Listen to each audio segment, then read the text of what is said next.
శ్రీగురుభ్యో నమః. హరి ఓం. శ్రీమహాగణాధిపతయే నమః. శ్రీమహాసరస్వత్యై నమః.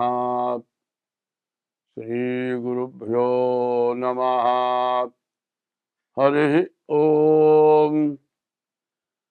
తల్లి నిన్ను దలంచి పుస్తుకము చేతంబూనితిన్, నీవు నాయుల్లంబందున నిల్చి జృంభణముగా నుక్తుల్ సుశబ్దంబు శోభిల్లన్ బల్కుము.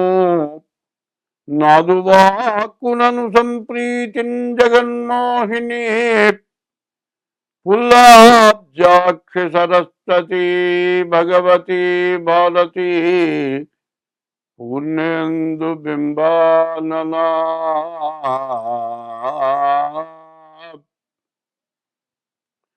అరజన్ శంతను పుత్రుపై విదురుపై అక్రూరుపై గుబ్జపై నరుపై ద్రౌపదిపై కుచేలునిపై నందవ్రజశ్రేణిపై పరగన్ గల్గు భవత్కృపాల సమునాపై కొంతరానిమ్ము. నీ చరణాబ్జంబులు నమ్మినాడ జగదీశా. కృష్ణ భక్త ప్రియా.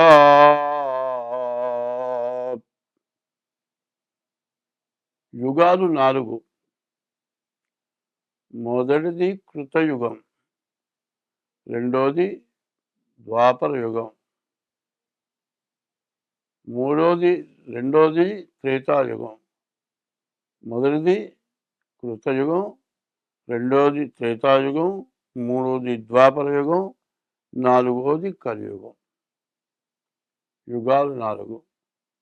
ఇప్పుడు జరుగుతున్న యుగం కలియుగం. ఈ కలియుగం అనేది ఆది యుగం. మొట్టమొదట వచ్చిందని యుగాది అన్నారు. అంటే సంవత్సరాది అంటారు. సంవత్సరాది కాదు, యుగాది. యుగ ఆది అంటే యుగం ప్రారంభమైన రోజును యుగాది అన్నారు. ఈ యుగాది చాలా విశేషమైంది. ఈ సంవత్సరం, ఈ యుగాది పేరు ఏమిటంటే పరాభవనామ సంవత్సరం. 19/3/2026 ఇది పరాభవ నామ సంవత్సరం. ఈ పరాభవ నామ సంవత్సరానికి అర్థం ఏంటంటే పరుల చేత భంగపడటం పరాభవం, ఇతరుల చేత వంచింపబడటం జరుగుతుందని. అయితే ఇటువంటిది మనకు జరగకుండా ఉండాలి. ఎవరికైనా ఒకళ్ళ చేత మాట పడటం అంటే చాలా కష్టం. అటువంటి పరిస్థితి రాకుండా మనం అందరం కూడా తలకాయ ఎత్తుకొని తిరగాలి. ఏ బాధ లేకుండా సంతోషంగా ఉండాలి. అట్లా ఉండాలి అంటే ఈ యుగాది సంవత్సరాది రోజున మనం పంచాంగ శ్రవణం అంటారు. పంచాంగం అంటే తిథి, వారం, నక్షత్రం, యోగం, కరణం, ఈ 5 కలిసి పంచాంగం. ఈ పంచాంగ శ్రవణం చేయాలి. ఈ పంచాంగ శ్రవణం ఎందుకు చేయాలి అనేది చెప్పుకుందాం. శ్రీకళ్యాణ గుణావహం రిపుహరం దుస్వప్న దోషాపహం గంగా స్నాన విశేష పుణ్యఫలదము గోదానతుల్యం నృణాం ఆయుర్వృద్ధిదముత్తమం శుభకరం సంతాన సంపత్ప్రదం నానాశాస్త్ర సుసాధనం సముచితం పంచాంగమాకర్ణ్యతాం. ఈ పంచాంగం ఎందుకు వినాలి? వింటే మనకు వచ్చేది ఏమిటి? శ్రీకళ్యాణ గుణావహం. మన ఇంట్లో ఎప్పుడు శుభం జరగాలి, అశుభం జరగకూడదు. మంచి జరగాలి.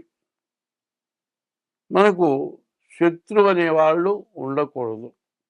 మనకు శత్రుత్వమే ఉండకూడదు. మన మీద ఎవరికి శత్రుత్వం ఉండకూడదు. చెడు కళలు రాకూడదు. చెడు కళలు వస్తే మన ఇంట్లో ఎవరో చచ్చిపోయినట్టు కళ వచ్చిందనుకోండి, కళ్ళలోనే ఏడుస్తారు, తీరా లేస్తారు, కళ్ళు తెరిచి చూస్తారు. చూసినా కూడా ఆ మనిషి చచ్చిపోయినాడు, ఎక్కడున్నాడు, ఏమైపోయింది, కటికని చూస్తారు. ఆ మనిషి కనపడేంత వరకు కడుపులో ఆవేదన. ఇది దుస్వప్నం. ఇటువంటి చెడు స్వప్నాలు రాకూడదు. మరి గంగా స్నాన విశేష పుణ్య ఫలదం. గంగా స్నానం చేయాలి. గంగా స్నానం చేస్తే విశేషమైన పుణ్యం వస్తుంది. ఈ గంగ ఎటువంటిది? హరిపాదోద్భవీం గంగాం అన్నారు. విష్ణుమూర్తి యొక్క పాదాల యందు నుంచి ఉద్భవించి భూలోకంలోకి గంగ వచ్చింది. ఈ గంగ అసలు ఎక్కడ ఉంది? హిమాలయాల మీద పరమేశ్వరుడు ఉన్నాడు. పరమేశ్వరుడు శిరస్సున గంగ పెట్టుకున్నాడు. ఆ గంగ ఒక్క బొట్టు విష్ణుమూర్తి యొక్క పాదాల యందున పడ్డది. ఆ గంగ ప్రపంచం మొత్తం వచ్చేసింది. మరి హరిపాదోద్భవీం గంగాం అన్నారు. హరిపాదాల నుంచి ఉద్భవించిన గంగ సమస్త పాపాలని పోగొడుతుంది. ఈ గంగ అటువంటి గంగా స్నానం చేసిన విశేషమైన పుణ్యం రావాలి మనకు. గోదాన పుణ్యం త్వల్యం రుణాం. దూడతో కూడిన గోవుని దానం ఇచ్చినటువంటి సత్ఫలితం రావాలి. ఆయుర్వృద్ధిదముత్తమం. మనిషికి 120 సంవత్సరాలు మానవుడికి ఆయుష్ ఇచ్చాడు. మరి ఇప్పుడు ఒక ఆయన ఉత్తర దేశంలో 145 సంవత్సరాలు ఇప్పుడే బతుకున్నాడు. ఇంకా అటువంటి ఆయుష్ కలగాలి. ఆయుర్వృద్ధిదముత్తమం శుభకరం. అటువంటివి మంచి జరగాలి. సంతాన సంపత్ప్రదం. మంచి సంతానం కలగాలి. నానాశాస్త్ర సుసాధనం. అనేక శాస్త్రాలు ఉన్నాయి. ఒక్క శాస్త్రం చదవడమే చాలా కష్టం. అన్ని శాస్త్రాలు చదివినటువంటి ఫలితం మనకు కావాలి. ఇవి చదివితే మనకంత మంచి శక్తి జ్ఞానం వస్తుంది. ఇవన్నీ చేసినటువంటి ఫలితం ఉగాది సంవత్సరాది పండుగ రోజున ఈ పంచాంగ శ్రవణం చేస్తే ఇవన్నీ వస్తాయి. ఎటువంటిది? శ్రీకళ్యాణ గుణావహం రిపుహరం దుస్వప్న దోషాపహం గంగా స్నాన విశేష పుణ్యఫలదం గోదాన తుల్యం రుణం ఆయుర్వృద్ధిదముత్తమం శుభకరం సంతాన సంపత్ప్రదం నానాశాస్త్ర సుసాధనం సముచితం పంచాంగమాకర్ణ్యతాం. ఈ పంచాంగం వింటే అంత మంచి ఫలితం వస్తుంది. కాబట్టి సంవత్సరాది పండుగ రోజున ఉదయం పూట తెల్లవారుజామున లేచి తల స్నానం చేసి దేవుడి దగ్గర దీపారాధన చేసి మామిడి ఆకు తోరణం వాకిలికి కట్టి దేవుడికి పూజ చేసి దేవుడికి నివేదన పెడతాం. ఏం పెడతాం? వేపపూత ప్రసాదం అంటారు. ఇది ఏమంటారు? మామిడాకు. మామిడి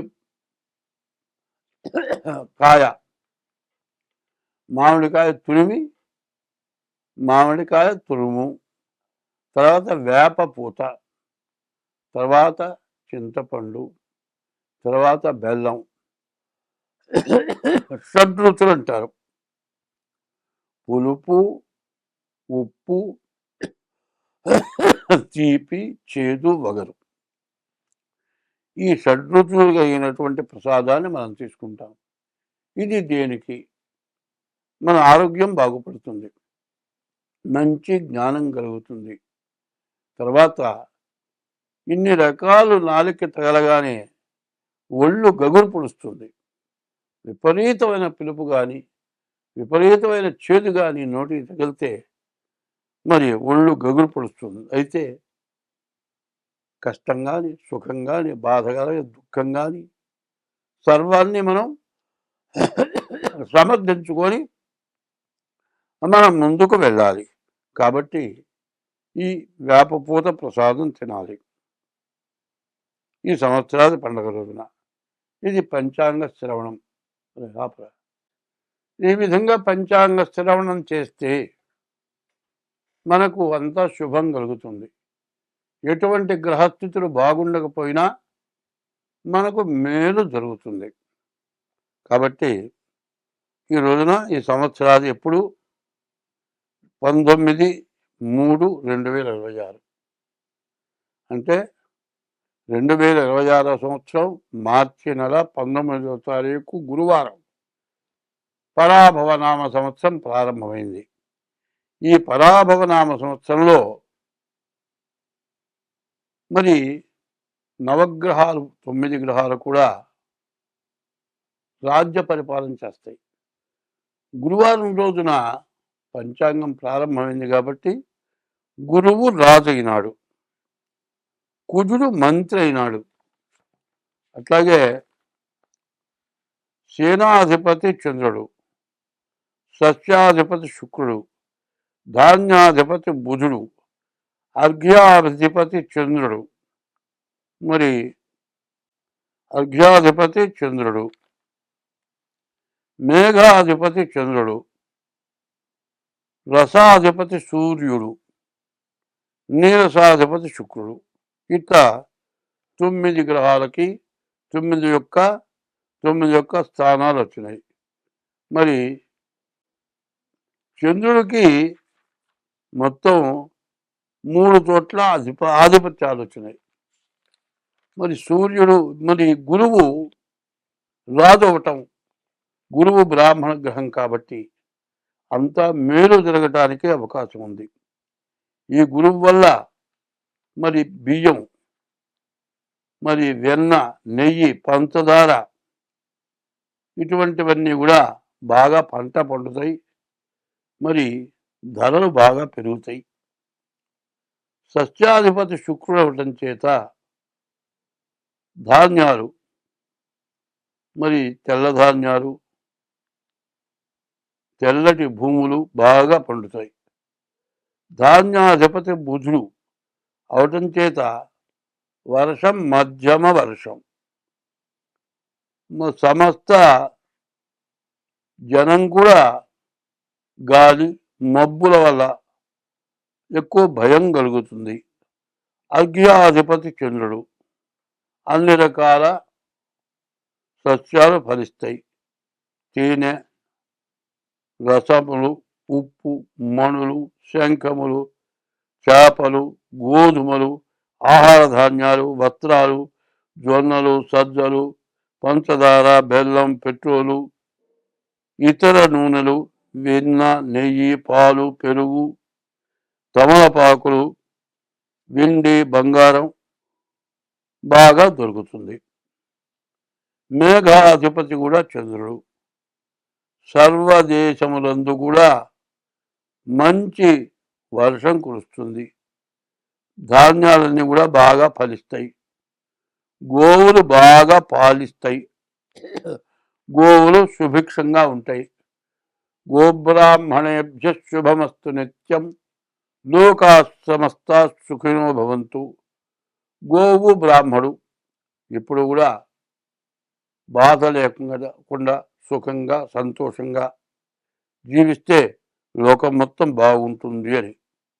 మరి గోవులు బాగా పాలిస్తాయి. మరి సూర్యుడు రసాధిపతి. నెయ్యి, నూనె, బెల్లము, తేనె, వేరుశనగ, కొబ్బరి నూనె, ఆముదం, అవిసె నూనె, నువ్వుల నూనె, చింతపండు, నిమ్మ, నారింజ, మామిడి ఇటువంటివన్నీ కూడా బాగా ఫలిస్తాయి. నీరసాధిపతి శుక్రుడు. కర్పూరం, అగరు, చందనం, బంగారం, వెండి, ముత్యాలు, వస్త్రాలు బాగా దొరుకుతాయి. కొంచెం ధరలు మాత్రం పెచ్చుగా ఉంటాయి. ఇది నవనాయకుల యొక్క ఫలితం. అయితే ఇంకో విషయం మనం పూర్తిగా తెలుసుకోవాలి. 27 నక్షత్రాలు ఉన్నాయి. ఈ 27 నక్షత్రాలని కూడా 3 భాగాలు చేస్తున్నాం. అంటే 3 భాగాలు, ఒక్కొక్క నక్షత్రాన్ని 3 భాగాలు. అంటే సంవత్సరానికి 3 భాగాలంటే 4 నెలలు ఒక భాగం. 4 మూళ్ళు 12 నెలలు. మొదటి భాగం 4 నెలలు, రెండవ భాగం 4 నెలలు, మూడవ భాగం 4 నెలలు. అట్లాగే అశ్విని దగ్గర నుంచి రేవతి వరకు 27 నక్షత్రాలకి కందాయాలు అంటారు. ఈ 3 కందాయాలు, మొదటి కందాయం 4 బాగా 4 నెలలు, రెండవ కందాయం 4 నెలలు, మూడవ కందాయం 4 నెలలు, 12 నెలలు కూడా ఎట్టా ఉంది చూద్దాం. అశ్విని నక్షత్రం విషమే శ్రద్ధలాభస్యాత్, బేచి సంఖ్య వస్తే అర్ధలాభం. సమేతు సమతా భవేత్, సరి సంఖ్య వస్తే వచ్చే ఆదాయం ఖర్చు సమానం. విషమే శ్రద్ధలాభస్యాత్, సమేతు సమతా భవేత్. తర్వాత ఇప్పుడు అశ్విని నక్షత్రం 4, 2, 4 మొత్తం సమానమైన సంఖ్య వచ్చింది కాబట్టి వచ్చే ఆదాయం ఖర్చు సమానం. అట్లాగే భరణి నక్షత్రం మొదటి కందాయం 7, రెండో కందాయం 0, మూడో కందాయం 2, మరి 7, 2, 9 వచ్చింది. వచ్చే ఆదాయంలో సగం లాభం. కానీ మధ్య కందాయం 0 వచ్చింది. 0 వస్తే ఏమిటి? మధ్య శూన్యే మనోవ్యధ. మధ్య కందాయంలో 0 వస్తే మనోవ్యాకులత. మూడవది కృత్తికా నక్షత్రం 3 వచ్చింది, బేస్ సంఖ్య, ఆదాయంలో సగం లాభం. చివరి కందాయం 0 వచ్చింది, అంత్యశూన్యే ఫలం స్వల్పం. చివరి కందాయం 0 వస్తే వచ్చే ఫలితం తక్కువ. రోహిణి నక్షత్రం చూద్దాం. రోహిణి నక్షత్రానికి వచ్చేప్పటికల్లా 5, 2, 3 మొత్తం 10. సమేతు సమతా భవేతు, వచ్చేది ఖర్చు సమానం. తర్వాత ఆర్ద్ర నక్షత్రం 3, 1, 4, 4, 8 మరి సమసంఖ్య వచ్చింది. ఈ సమసంఖ్య వచ్చే ఆదాయం ఖర్చు సమానం. పునర్వసు నక్షత్రం ఇది కూడా 10, 6, 2, 2 10 వచ్చింది. 6, 4, 10. ఈ 10 కూడా సమేతు సమతా భవేతు, వచ్చే ఆదాయం ఖర్చు సమానం. పుష్యమి 1, 2, 2 ఇది 5 వచ్చింది. ఇది బేసి సంఖ్య. మరి విషమే శ్రద్ధలాభశ్చాత్, మరి బేసి సంఖ్య వచ్చే ఆదాయంలో సగం మిగులుతుంది. ఆశ్లేష నక్షత్రం ఉంది. మొదటిది 4, 2, 1, 3, 3 మొత్తం 8. వచ్చే ఆదాయం ఖర్చు సమానం. మఖా నక్షత్రం ఉంది. మొదటి కందాయం 7, రెండవ కందాయం 2, మూడవ కందాయం 1. ఇది కూడా 10 వచ్చింది. సమేతు సమతా భవేతు, వచ్చే ఆదాయం ఖర్చు సమానం. పుబ్బా నక్షత్రం ఉంది. మొదటి కందాయం 2, రెండవ కందాయం 0, మూడవ కందాయం 4. మొత్తం 6 సమసంఖ్య వచ్చింది కాబట్టి వచ్చే ఆదాయం ఖర్చు సమానం. మధ్య శూన్య మనోవ్యధ, మధ్య కందాయం 0 వచ్చింది కాబట్టి మనోవ్యాకులత ఎక్కువగా ఉంటుంది. తర్వాత ఉత్తరా నక్షత్రం 5, 1, 2, 5, 3, 8. వచ్చే ఆదాయం ఖర్చు సమానం. హస్త నక్షత్రం వచ్చేప్పటికల్లా మరి మొదటి కందాయం 0, మూడో కందాయం 0, మధ్యలో 2. వచ్చే ఆదాయం ఖర్చు సమానం. మరి మొదటి కందాయం ఆదిశూన్యే మానవ వ్యాధి, మరి ఆ మొదటి కందాయం 0 మనోవ్యాధి, అంత్యశూన్యే ఫలం స్వల్పం. మరి చివరి కందాయం 0, మరి వచ్చే ఫలితం స్వల్పం. మొదటి కందాయం 0 అంటే వ్యాధి. చిత్తా నక్షత్రం వచ్చింది. చిత్తా నక్షత్రానికి వచ్చేప్పటికల్లా 3, 3, 6 వచ్చింది. మధ్య కందాయం 0. మధ్య శూన్య మనోవ్యాకులత ఎక్కువగా ఉంటుంది. వచ్చే ఆదాయం ఖర్చు సమానం. స్వాతి నక్షత్రం వచ్చింది. 6, 1, 1 మొత్తం 8 వచ్చింది. ఇది వచ్చే ఆదాయం ఖర్చు సమానం. విశాఖ నక్షత్రం వచ్చింది. మరి 1, 2, 4, 4, 3, 7 వచ్చింది కాబట్టి వచ్చే ఆదాయంలో సగం ఆదాయం మిగులుతుంది. అనురాధ నక్షత్రం 4, 2, 6 వచ్చింది. వచ్చే ఆదాయం సమానం, వచ్చే ఆదాయం ఖర్చు సమానం. మధ్య శూన్యం వచ్చింది. మధ్య కందాయం 0 వచ్చింది కాబట్టి మనోవ్యాకులత ఎక్కువగా ఉంటుంది. జ్యేష్ఠ నక్షత్రం వచ్చేప్పటికల్లా 8 వచ్చింది కాబట్టి వచ్చే ఆదాయం ఖర్చు సమానం. చివరి కందాయం వచ్చేప్పటికల్లా 0 వచ్చింది కాబట్టి అంత్యశూన్యే ఫలం స్వల్పం. నువ్వు చేసే కష్టానికి ఫలితం చాలా తక్కువగా వస్తుంది. మూలా నక్షత్రం సమసంఖ్య వచ్చింది. వచ్చే ఆదాయం ఖర్చు సమానం. పూర్వాషాఢ నక్షత్రం కూడా 6 వచ్చింది. వచ్చే ఆదాయం ఖర్చు సమానం. మధ్యగంధాయం 0 వచ్చింది కాబట్టి మనోవ్యాకులత ఎక్కువగా ఉంటుంది. ఉత్తరాషాఢ నక్షత్రం వచ్చేప్పటికల్లా మొదటి కందాయం 0, మరి ఆది శూన్యే మనోవ్యాధి. మొదటి కందాయంలో 0 వస్తే వ్యాధి. బేసి సంఖ్య వచ్చింది కాబట్టి వచ్చే ఆదాయంలో సగం ఖర్చు సగం మిగులుతుంది. శ్రవణ నక్షత్రం వచ్చేప్పటికల్లా బేసి సంఖ్య వచ్చింది కాబట్టి వచ్చే ఆదాయంలో సగం మిగులుతుంది. ధనిష్ట నక్షత్రం సమసంఖ్య 6 వచ్చింది కాబట్టి వచ్చే ఆదాయం ఖర్చు సమానం. అయితే రెండో కందాయం మూడో కందాయం 0 వచ్చినాయి. మధ్యశూన్యే మధ్యకందాయం 0 వస్తే మనోవ్యాకులత. అంత్యశూన్యే ఫలం స్వల్పం. చివరి కందాయం 0 రావటం. వచ్చే ఫలితం చాలా తక్కువ. శతభిష నక్షత్రం వచ్చింది. 1, 1, 3 మొత్తం 5 వచ్చింది కాబట్టి బేస సంఖ్య వచ్చే ఆదాయంలో సగం మిగులుతుంది. మరి పూర్వాభాద్ర నక్షత్రం 4, 2, 1 మొత్తం 7 వచ్చింది కాబట్టి ఈ పూర్వాభాద్ర నక్షత్రం కూడా వచ్చే ఆదాయంలో సగం మిగులుతుంది. ఉత్తరాభాద్ర నక్షత్రం కూడా 7, 4, 11 మరి బేస్ సంఖ్య వచ్చింది కాబట్టి వచ్చే ఆదాయంలో సగం మిగులుతుంది. మధ్యగంధాయం 0 ఉన్నది కాబట్టి మధ్యశూన్యే మనోవ్యాకులత ఉంటుంది. రేవతి నక్షత్రం 2, 1, 2 5 వచ్చింది కాబట్టి వచ్చే ఆదాయంలో సగం మిగులుతుంది. ఇది ఆదాయ వ్యయాలు. ఇవి కందాయ పదాలు చెప్పుకున్నాం. ఇప్పుడు ఆదాయ వ్యయాలు చూద్దాం. వచ్చే ఆదాయం అంతా ఖర్చు అంతా. మేషరాశి వాళ్ళకి 11 ఆదాయం, 5 ఖర్చు, 6 మిగులుతుంది. వృషభ రాశికి 5 ఆదాయం, 14 ఖర్చు, అంటే 9 ఎదురు పడుతుంది. మరి మిథున్ రాశికి వచ్చేప్పటికి 8 ఆదాయం, 11 ఖర్చు. మూడో రాశి మిథున్ రాశి, 8 ఆదాయం, 11 ఖర్చు, అంటే 3 ఎదురు అప్పు తేవాలి. కర్కాటక రాశి 2 ఆదాయం, 11 ఖర్చు, 9 బాకీ.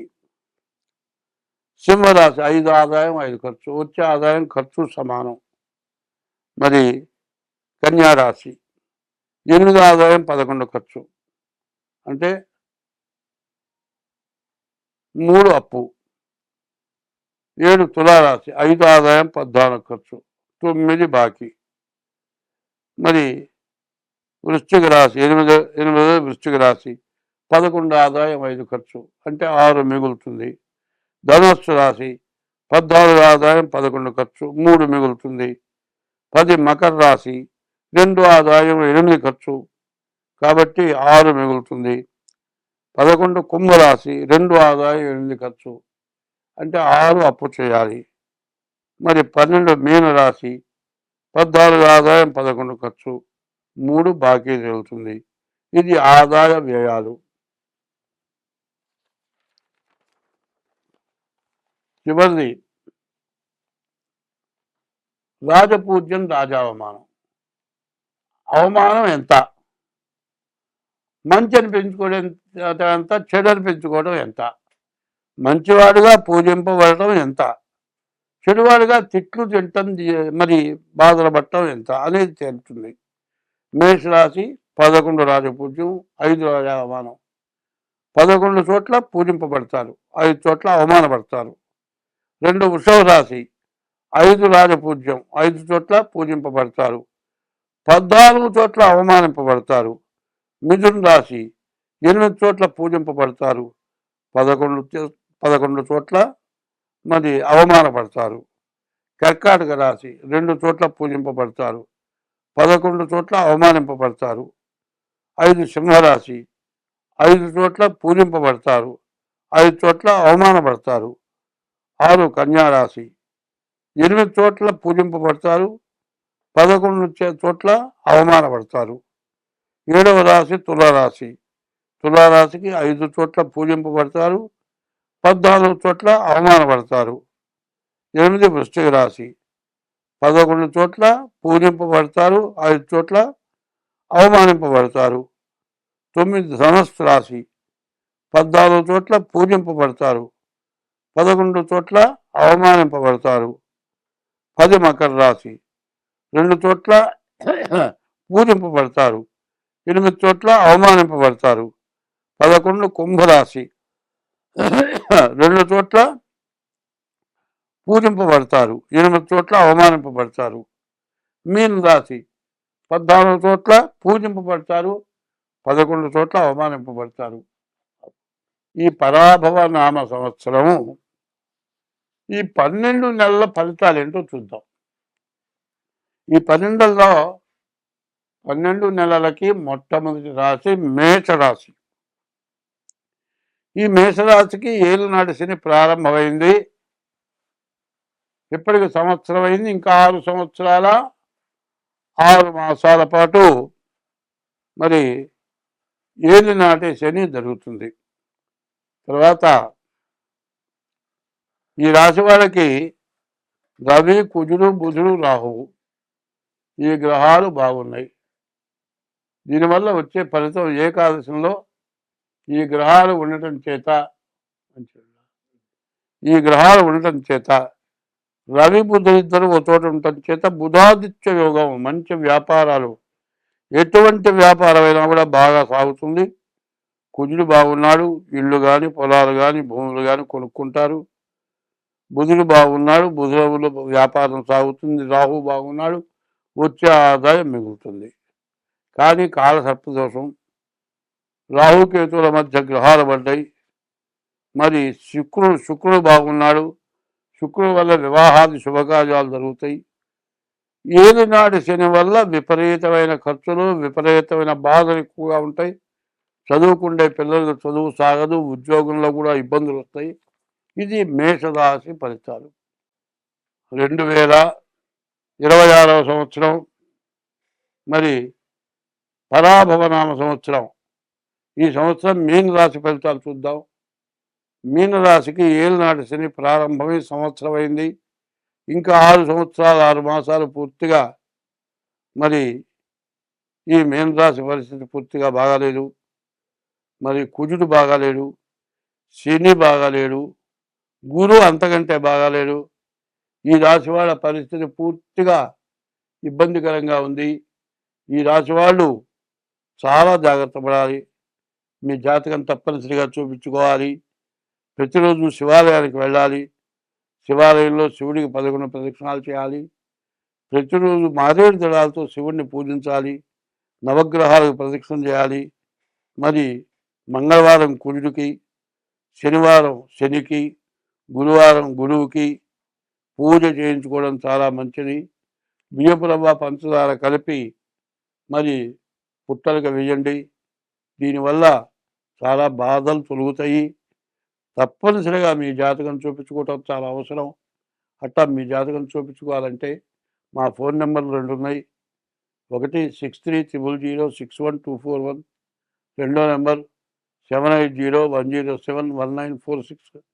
ఈ 2 నెంబర్లలో ఏ నెంబర్కైనా సరే ఫోన్ చేసి తగిన ఫీజు చెల్లించి డేట్ ఆఫ్ బర్త్ ద్వారా కానీ హస్త సాముద్రిక ద్వారా కానీ మీ జాతకం చెప్పించుకోండి. మీకు అన్ని విధాలా బాగుంటుంది. స్వస్తి.